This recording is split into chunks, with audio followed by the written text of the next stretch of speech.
Hello, I'm Lara Kılıçarslan and this is Newsfeed, your dose of what people are talking about online.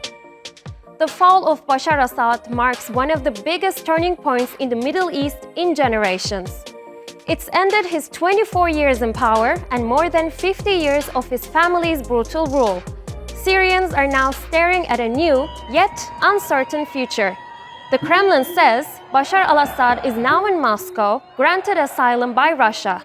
Opposition forces are in control of Damascus after a swift offensive that began in the north of the country. They say they're now working to form a transitional governing body and will keep the Assad-appointed prime minister in his position for the time being. The fall of Assad's regime has been music to the ears of Syrians across the globe. Take a look at some of their reactions.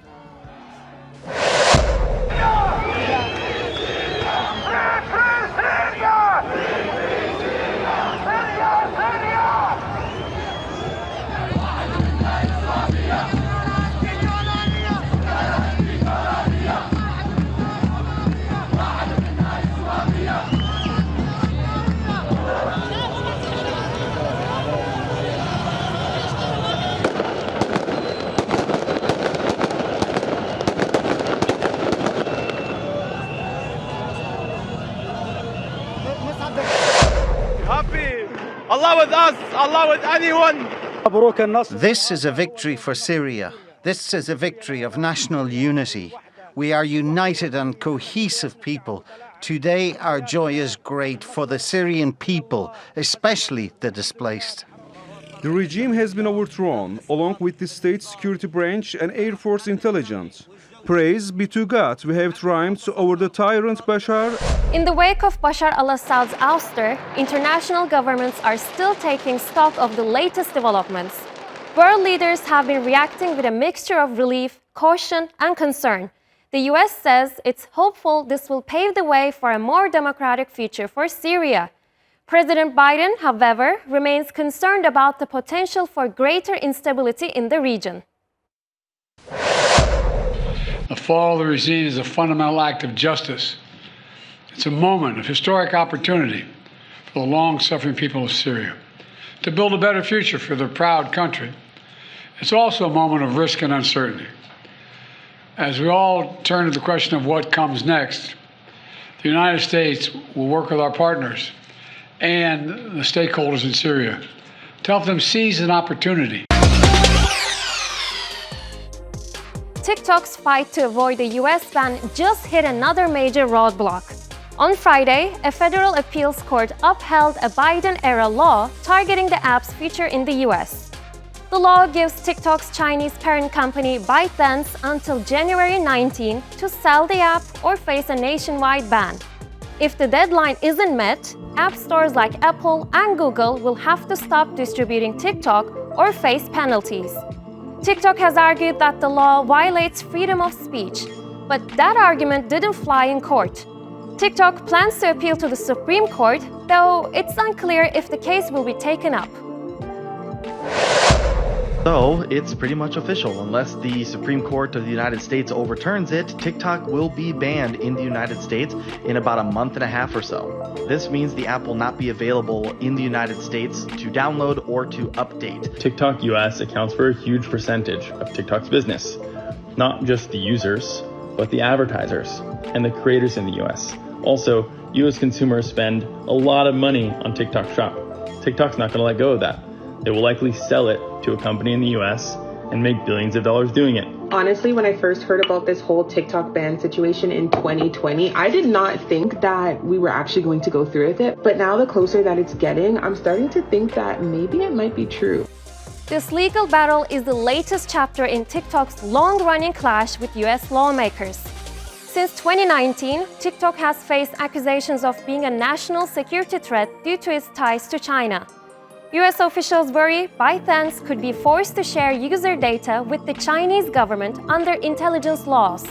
TikTok has repeatedly denied these claims, but bans continue to pile up.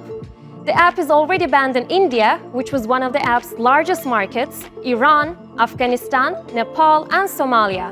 And last year, the UK, European Commission, and several governments have banned TikTok on staff devices.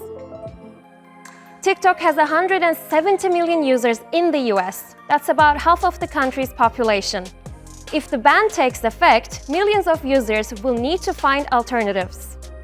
I have been kind of preparing for that possibility for a while. Recently started doing Instagram Reels because I know once TikTok gets banned, everybody's just going to run to Instagram. I do think in the future there is going to be an app that's like TikTok that's going to take over. But for now, I think Instagram is just going to change dramatically to try to adjust to all the people from TikTok going into Instagram. I'm not going to stop uploading to TikTok until I physically can't anymore. But the majority of my content is now going to my YouTube channel. I know that there's other apps like Instagram and YouTube, but we all can agree that those apps are a lot harder to grow on than TikTok. TikTok has been such a good app for getting small influencers or people that wanted to be a content creator for so long to like build that platform for themselves, and then now it's like cut short.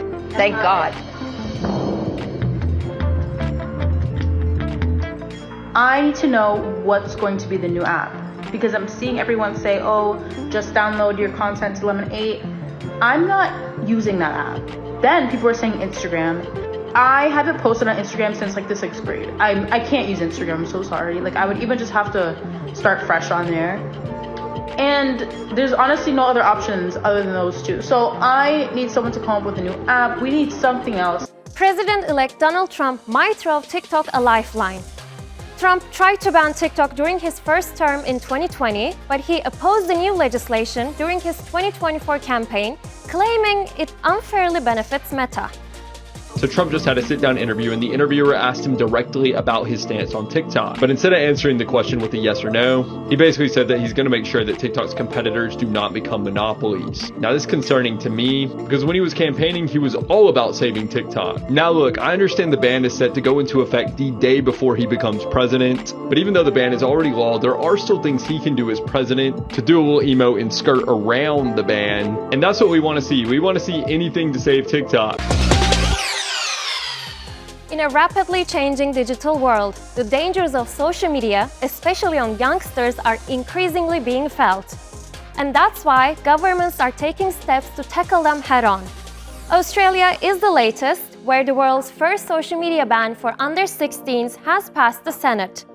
The ban has introduced the term age-restricted social media platforms that include TikTok, Facebook, Snapchat, Instagram, X, and Reddit. When the law comes into effect in a year, these platforms will be liable for fines of up to $32 million if they fail to prevent children younger than 16 from holding accounts. Big companies must now develop age verification software. There has been growing concern about the mental health effects of social media on young people, on issues surrounding body image, bullying, and other harmful content. Some experts are worried the ban may backfire. Already, it's sparked debate on whether these platforms are helping or hindering young people in Australia. Social media is doing harm to our children. And today, as a direct result of our legislation passed through the Parliament yesterday, through the Senate and confirmed in the House today, parents can have a different discussion with their young ones. A different discussion that will result in better outcomes and less harm for young Australians. Platforms now have a social responsibility to ensure the safety of our kids is a priority for them. We're making sure that mums and dads can have that different conversation today and in future days. We've got your back is our message to Australian parents. I honestly think that they shouldn't ban it. I think that they should just put restrictions on it instead of banning it altogether, because like teens, they're just going to go behind their parents' backs, or the parents are just going to be chill about it. They're going to get onto it somehow. I'll be annoyed. I'd like to keep using it.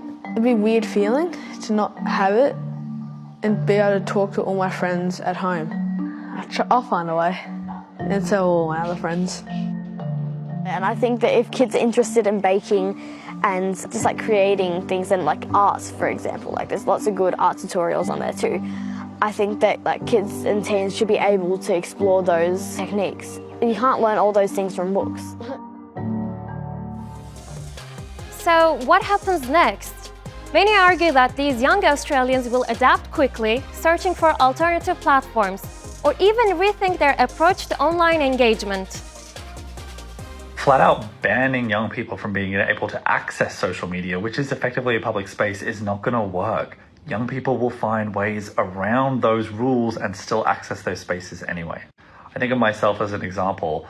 When I was younger, maybe like 12 or 13, and my dad put a timer lock on my computer so that when I came home from school, I couldn't play The Sims too much because my computer would just turn off. Took me roughly 10 minutes to figure out how to disable that. So what we need to be doing is changing how people engage with social media platforms. We need to be holding the social media companies to account.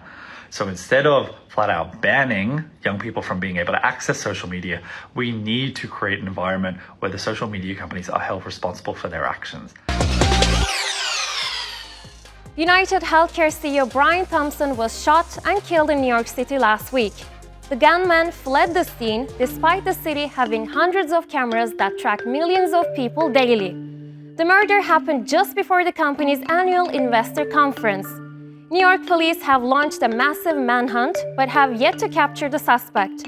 They could only find his backpack, which contained money from the board game Monopoly. While the NYPD and FBI are offering rewards for information leading to the arrest, no one has stepped forward.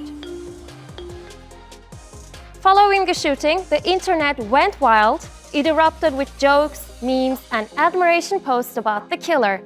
There was even a lookalike contest. But why was the internet reacting to a murder with humor? I was doing some reading today about United Healthcare, and there was one article about a lawsuit. It's a lawsuit in Minnesota, and it alleges that United Healthcare has been using a deeply flawed AI algorithm to predict how much coverage and care elderly patients need to recover from events like strokes or falls. What this company calls AI, which is like a regression model with 3 lines of code, has been on since 2019. In fact, United Health bought this company so they cut costs across the board and deny as many claims as they can get away with. The AI is not trying to save a couple dollars by denying claims for people while keeping them on the policy. It's single-handedly figuring out which people that is going to be too costly to cover and denying coverage, hoping that something happens to them, which is why you found out that the algo consistently targeted elderly people and children. The guy who unalived the United Healthcare CEO wrote on the bullets, "Deny, defend, depose." People want to know what that means, and it means something very specific within a legal context because it refers to strategies that insurance industry players will use to essentially avoid accountability.